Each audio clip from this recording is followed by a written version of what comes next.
દેશમાં પ્રથમ વખત યોજાયેલ the trained nurse association of ઇન્ડિયાની સ્ટુડન્ટ બ્રાન્ચની 22મી દ્વિવાર્ષિક કોન્ફરન્સને સ્ટેચ્યુ ઓફ યુનિટી એકતાનગર સ્થિત બીઆરજી ગ્રુપ ખાતે ઇન્ટરનેશનલ નર્સિંગ કાઉન્સિલના board member T Dilip Kumar અને ઇન્ડિયન મેડિકલ એસોસિએશનના અધ્યક્ષ ડોક્ટર અનિલ નાયકના હસ્તે ખુલ્લો મૂક્યો હતો. 2 દિવસ દરમિયાન યોજાનારી કોન્ફરન્સમાં ગુજરાતના તમામ જિલ્લાઓમાંથી 1800થી વધુ નર્સિંગ વિદ્યાર્થીઓ હાજર રહી cricket, volleyball, poster making, beauty contest, paper presentation જેવી વિવિધ સ્પર્ધાઓમાં ભાગ લેશે અને વિજેતા વિદ્યાર્થીઓને આગામી નવેમ્બર માસમાં મહારાષ્ટ્રના પુણે ખાતે યોજાનાર રાષ્ટ્રીય કક્ષાની કોન્ફરન્સમાં ગુજરાતનું પ્રતિનિધિત્વ કરશે. આ કોન્ફરન્સના માધ્યમથી વિદ્યાર્થીઓને શિક્ષણ ઉપરાંત સ્કિલ ડેવલપમેન્ટ, લીડરશિપ અને આંતરરાષ્ટ્રીય સ્તરે કામ કરવાની તૈયારી માટે પણ પ્રેરણા મળશે.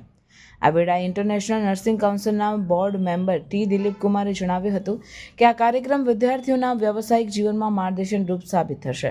WHO તથા ઇન્ટરનેશનલ કાઉન્સિલ ઓફ નર્સિસ દ્વારા જાહેર કરવામાં આવેલા state of the world nursing report 2024-25માં 4 મહત્વપૂર્ણ થીમ રજૂ કરવામાં આવે છે, જે ખાસ કરીને ભારત માટે મહત્વપૂર્ણ છે.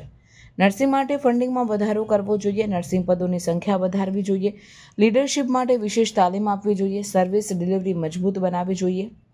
આ થીમો ભારતના આરોગ્ય ક્ષેત્રમાં નર્સિંગના રોલને વધુ મજબૂત બનાવવાના દિશામાં માર્ગદર્શક સાબિત થશે. ઇન્ડિયન મેડિકલ એસોસિએશનના અધ્યક્ષ ડોક્ટર અનિલ નાયકે જણાવ્યું કે નર્સ એ હોસ્પિટલનું હૃદય છે અને ડોક્ટર તેનું બ્રેન છે. આરોગ્ય સેવાઓનો મુખ્ય આધાર નર્સિસ છે. નર્સિંગ એજ્યુકેશનમાં અનેક સુધારાઓ કરવામાં આવી રહ્યા છે. આત્મનિર્ભર નર્સિંગ શિક્ષણ માટે સતત પ્રયત્નો ચાલી રહ્યા છે. ભારતમાં કેરલાની જેમ ગુજરાતમાં પણ નર્સિંગ કોલેજોની સંખ્યા અને ગુણવત્તા બંને વધી રહી છે. ડોક્ટર નાયકે વધુમાં જણાવ્યું કે કોરોના સમયગાળા દરમિયાન હજારો તબીબો અને નર્સિસે નિષ્ઠાપૂર્વક દેશ સેવા આપી હતી. Gujarat State Nurses Association under the train nurses association of India ये 2 दिन का स्टूडेंट नर्सेस एसोसिएशन का कॉन्फ्रेंस ऑर्गेनाइज किया है. ये स्टूडेंट नर्सेस एसोसिएशन कॉन्फ्रेंस अभी international council for nurses Geneva लोग वहाँ भी एक स्टूडेंट नर्सेस कॉन्फ्रेंस आयोजित किया था. वो स्टूडेंट नर्सेस का भी इंटरनेशनल काउंसिल फॉर नर्स चालू कर दिया. इसलिए ये 2 दिन का स्टूडेंट नर्सेस एसोसिएशन बहुत इम्पोर्टेंट है. इसलिए अभी WHO ने इंटरनेशनल काउंसिल नर्सेस ने state of the world nursing report 2025 का रिलीज़ किया है. उसमें 4 थीम है. वो रिपोर्ट में बहुत वो थीम है हमारा इंडिया के लिए बहुत रेलेवेंट है.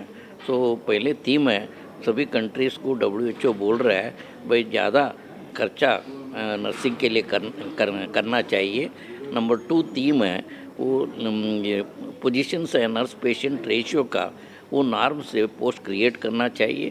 थर्ड थीम उसमें बुक में बोला है वो लीडरशिप ट्रेनिंग नर्सेस को देने से वो वार्ड में काम करने में बहुत उसको बहुत लाभ होगा.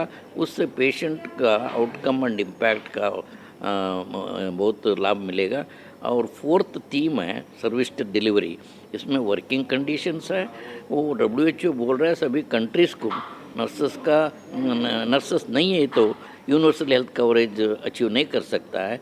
इसलिए WHO ने strategic direction for nursing and midwifery 2025 का टारगेट डेट है सभी कंट्रीज़ को 2030 बना दिया.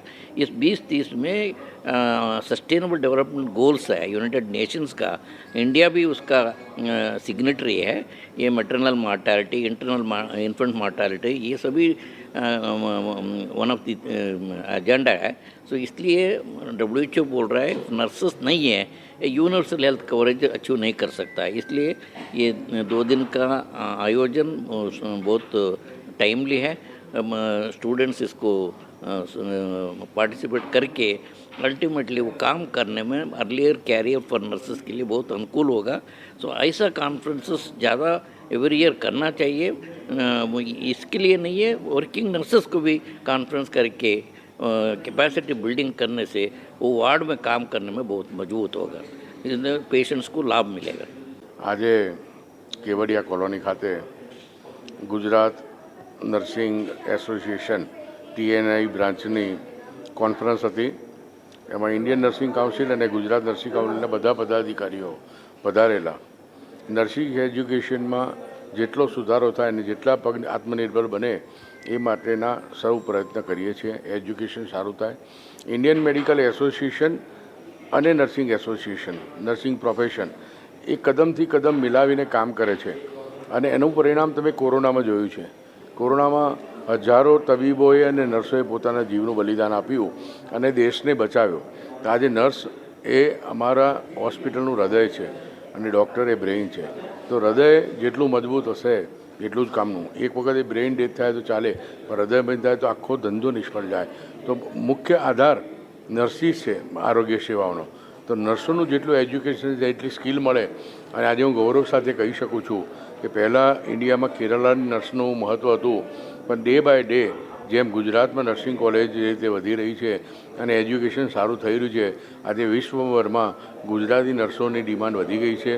અને હું પ્રાર્થના કરું છું સરકારને પણ કે નર્સિંગના એજ્યુકેશન સાથે સાથે એમને ઇંગ્લિશ સ્પીકિંગ અને ઇંગ્લિશ લર્નિંગની ટ્રેનિંગ આપે તો એ વધારે વધુ વિદેશોમાં જઈ શકે અને આત્મનિર્ભર બની શકે.